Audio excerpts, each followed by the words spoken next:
ابلیس کی مجلس شورا. اگر آپ اس نظم کو پڑھتے جائیں گے تو اس نظم میں اقبال کی شاعری، پوئٹک امیجنیشن اور پوئٹک بریلینس سے تو لطف اندوز ہوتے رہیں گے، لیکن اقبال کے فلسفے کی گہرائی، فلسافیکل ڈیپتھ کا مزہ چکھنے کے لیے ضروری ہے کہ آپ اس ترتیب کو اپنے ذہن میں رکھیں جس ترتیب سے ابلیس سے اس کے مشیر سوال کر رہے ہیں اور ابلیس سے رہنمائی لے رہے ہیں. ان کی آپس کی ڈسکشن ہمارے لیے ان گرہوں کو کھولے گی اور ان کانسیپٹس اور کنفیوژن کو کلیئر کرے گی جن کا شکار آج ہم اور ہماری نئی نسل ہے. انسان کے لیے کون سا سسٹم آف گورننس یا نظام حکومت بہتر ہے؟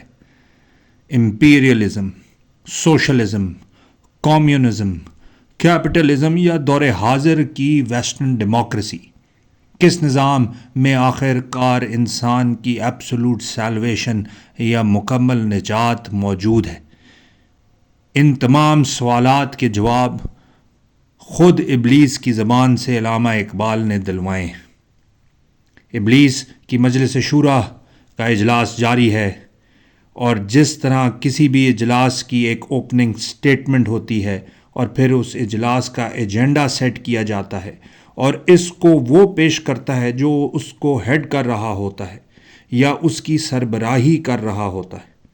اسی طرح ہم اس نظم میں دیکھتے ہیں کہ پہلے ابلیس نے اپنی بات کی، اوپننگ سٹیٹمنٹ جاری کی، اور پھر پہلے مشیر نے آ کر ابلیس کی تعریف کی اور خوش آمد کی اور اجلاس کو بتایا کہ کس طرح انسان کو ملوکیت یعنی امپیریلزم یعنی بادشاہتوں کے ذریعے آج تک قید میں رکھا گیا ہے اور اس کو کنٹرول کیا جاتا رہا ہے. اب اس مجلس کا وہ حصہ آ رہا ہے جہاں ابلیس اور اس کے مشیر آپس میں ان چیلنجز اور مشکلات کا ایک ایک کر کے ذکر کریں گے جو ابلیس اور ابلیسی نظام کو دور حاضر میں درپیش ہیں. ابلیس کے مختلف وزیر اور مشیر اپنی اپنی اپریہنشنز یا خدشات ابلیس کے سامنے رکھیں گے اور ابلیس ان سب کو جواب اور اپنا پلان آف ایکشن نظم کے آخری حصے میں دے گا. فی الحال دوسرا مشیر ڈسکشن کا حصہ بننے جا رہا ہے. دوسرا مشیر: خیر ہے سلطانی جمہور کا غوغا کے شر، تو جہاں کے تازہ فتنوں سے نہیں ہے باخبر.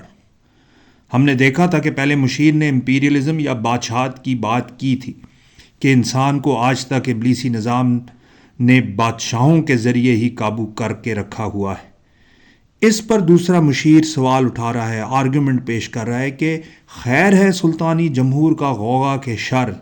یہ جو سلطانی جمہور ہے، جمہور کی سلطانی یعنی جمہور کی بادشاہت، جس کو جمہوریت کہتے ہیں، یہ جو جمہور یا ڈیموکریسی کا شور شرابہ ہے دنیا میں، غوغا ہے چاروں طرف، یہ جو ڈیموکریٹک انلائٹمنٹ ہے دور حاضر کے انسان کی، یہ ہمارے اس ابلیسی نظام کے لیے خیر ہے یا شر؟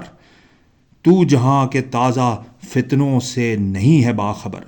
تم جو بادشاہتوں اور بڑے بڑے بادشاہوں کی بات کر رہے ہو، اب ان کا وقت ختم ہوا چاہتا ہے اور اب سلطانی جمہور کا دور آ رہا ہے. اب یہ ہمارے نظام کے لیے فتنہ ہے یا چیلنج ہے؟ انسان تو اب اپنے فیصلے خود کرے گا اور کہیں ہماری ان زنجیروں کو نہ کاٹ ڈالے جو ملوکیت اور بادشاہت کے دور میں ہم نے اس کو ڈالی تھی. اور جس سمت پر ہم نے انسانیت کو ڈالا ہے تو کہیں اس ڈیموکریسی کی وجہ سے وہ اپنی کورس کریکشن کر نہ بیٹھے اور سیدھی سمت پر نہ لگ جائے، صراط مستقیم پر نہ آ جائے. یہ دوسرے مشیر کی اپریہنشن ہے جب وہ یہ کہہ رہا ہے کہ خیر ہے سلطانی جمہور کا غوغا کے شر، تو جہاں کے تازہ فتنوں سے نہیں ہے باخبر. اب پہلا مشیر اس آرگیومنٹ کا کاؤنٹر آرگیومنٹ دے گا، اس کو ریبٹل کرے گا. پہلا مشیر: ہوں. وہ شروع کر رہا ہے ہوں سے، یعنی وہ کہہ رہا ہے کہ میں ہوں باخبر. دوسرے نے اس کو کہا تھا کہ نہیں ہے تو باخبر، تو اس پر وہ آغاز کر رہا ہے کہ ہوں، میں باخبر ہوں، بالکل ہوں. میری جہاں بینی یعنی اس دنیا کو دیکھنے کی صلاحیت، میرا ایکسپیرینس اور میرا ویژن مجھے یہ بتا رہا ہے کہ ہوں مگر میری جہاں بینی بتاتی ہے مجھے، جو ملوکیت کا ایک پردہ ہو کیا اس سے خطر۔ یہ جس ڈیموکریسی سے تم ڈر رہے ہو، یہ جس سلطانی جمہور کا غوغا تمہیں دنیا میں اٹھتا ہوا نظر آ رہا ہے، یہ اصل میں ملوکیت کا ہی ایک پردہ ہے۔ یعنی اس سلطانی جمہور کے پردے میں وہی بادشاہت ہی ہے جس کو ہم نے انسان کو دبا کر رکھنے کے لیے استعمال کیا۔ ہم نے خود شاہی کو پہنایا جمہوری لباس، جب ذرا آدم ہوا خود شناس و خود نگر۔ یعنی جب انسان تھوڑا خود شناس اور خود نگر ہوا، اپنے آپ کو دیکھنے والا بنا، اس کو اپنے رائٹس کا اندازہ ہوا، اس کو ایکوالٹی اور جسٹس جیسے آئیڈیاز سوجے، تو ہم نے خود ہی بادشاہت کو جمہوری لباس پہنا دیا۔ انسان میگنا کارٹا کر کے یہ سمجھا کہ اس نے بادشاہ کو قانون کے نیچے کر دیا ہے، لیکن ہم نے تو گیم ہی بدل ڈالی اور ہم نے بادشاہ ہی بدل ڈالا۔ کاروبار شہریاری کی حقیقت اور ہے، یہ وجود میر و سلطان پر نہیں ہے منحصر۔ یہ جو کاروبار شہریاری ہے، یعنی بادشاہت کا کاروبار ہے، یہ جو امپیریلزم کے رولز آف دا گیم ہیں، اس کی حقیقت کچھ اور ہے۔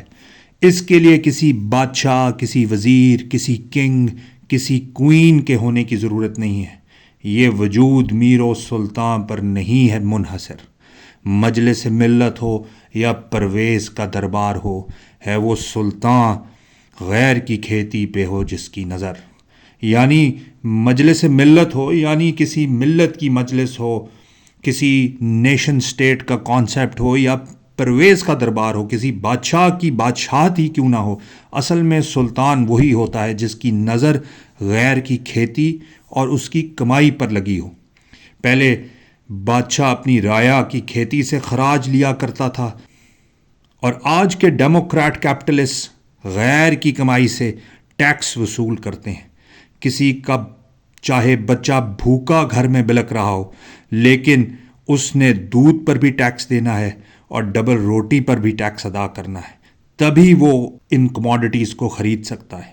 کسی کی ماں چاہے بیمار ہو اور اس کو اس مہینے پیسوں کی اشد ضرورت ہو، لیکن اس کی تنخواہ سے ایٹ سورس ہی ٹیکس کاٹ لیا جائے گا۔ مجلس ملت ہو یا پرویز کا دربار ہو، ہے وہ سلطان غیر کی کھیتی پہ ہو جس کی نظر۔ تو نے کیا دیکھا نہیں مغرب کا جمہوری نظام، چہرہ روشن اندرون چنگیز سے تاریک تر۔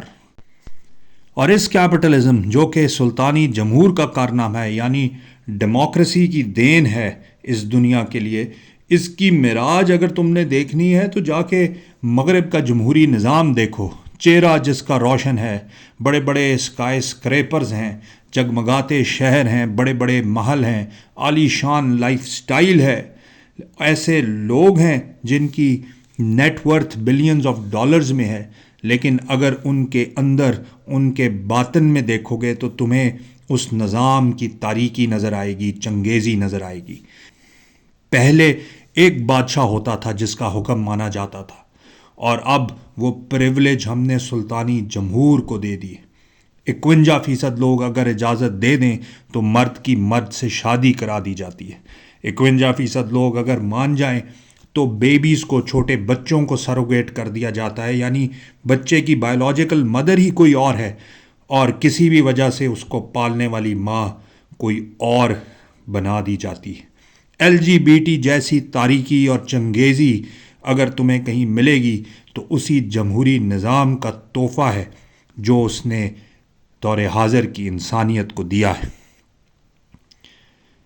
اس ساری بحث کو اگر ہم سمیٹیں تو اس کا خلاصہ اور نچوڑ یہ ہوگا کہ جمہوریت، جسے ابلیس کا دوسرا مشیر سلطانی جمہور کہہ رہا ہے، اس نظام سے ابلیسیت کو کم از کم کوئی خطرہ نہیں ہے۔ یعنی پریزنٹ ڈے ویسٹرن ڈیموکریسی اور کیپٹلزم سے ابلیسی نظام کو کسی قسم کا چیلنج آنے والا نہیں ہے، بلکہ یہ تو وہ نظام ہے جو ابلیس کے ماسٹر پلان کا حصہ ہے۔ اب اس نظم میں ہم دیکھیں گے کہ تیسرا مشیر بحث کا حصہ بنے گا، اور وہ سوال کرے گا اشتراکیت کے بارے میں، کامنزم اور سوشلزم کے بارے میں، اور ہم دیکھتے ہیں کہ کیا سوشلزم سے اور کامنزم سے ابلیسی نظام کو کوئی خطرہ ہے یا نہیں ہے؟ فی الحال ابلیس چپ کر کے بیٹھا ہوا ہے اور بڑے غور سے اس بحث کو سن رہا ہے۔